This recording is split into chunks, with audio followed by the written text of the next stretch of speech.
আসসালামু আলাইকুম। আজকে নতুন আরেকটা ভিডিও নিয়ে আপনাদের সামনে চলে আসলাম। তো আপনারা শুরুতেই দেখেছেন আমি স্বপ্নের একটা বালাচাও হাতে নিয়ে আছি।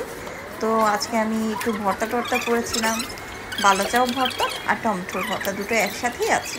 তো আমি সামান্য পেঁয়াজ কুচি, ধনেপাতা কুচি, কাঁচামরিচ কুচি করে নিচ্ছিলাম।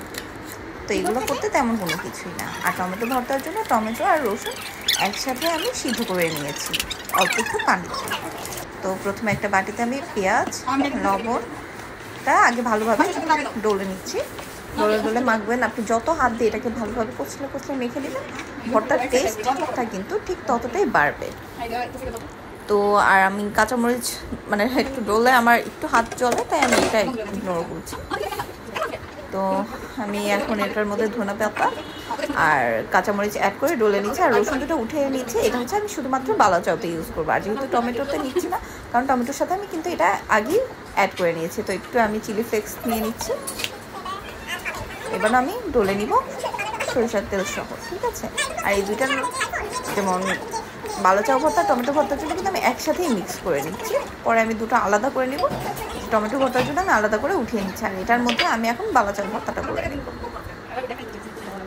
এই যে টমেটো ভর্তাটা আমি টমেটো ভর্তার বাটিতেই টমেটোটা উঠিয়ে নিচ্ছি। এটা কিন্তু আমি একসাথে টমেটো এবং রসুন একসাথেই পেস্ট করে নিয়েছি, ঠিক আছে। আগে সিদ্ধ করেছি, তারপর এটাকে উপরের পিল অফ করে দেন এটাকে আমি মিক্স করে নিয়েছি, ঠিক আছে। রেডি আমার টমেটো ভর্তা। এখন এই যে রসুন দুইটা আমি খুব ভালো করে ডলে এর মধ্যে বালাচাওটা অ্যাড করে দিব। আর বালাচাও টমেটো ভর্তা আমার অনেক পছন্দ। আপনারা কিন্তু অবশ্যই আমাকে কমেন্টস করে জানাবেন যে আপনাদের কেমন লাগে ভর্তা খেতে। আমার তো ভর্তা খেতে ভীষণ ভালো লাগে। এই তো আমার ভর্তা দুটো কিন্তু অনেক মজা হয়েছিল। আপনারা কিন্তু অবশ্যই এটা ট্রাই করবেন এবং আমাকে জানাবেন যে আপনাদের কেমন লেগেছে। আর আপনারা যারা এটা খান তারাও আমাকে অবশ্যই কমেন্টস করবেন যে কেমন লাগে আপনাদের খেতে। ওকে, ভিডিও আমি এখানেই শেষ করে দিচ্ছি।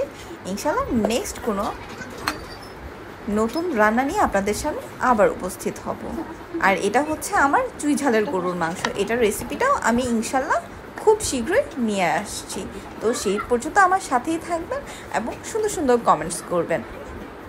আল্লাহ হাফেজ, আসসালামু আলাইকুম।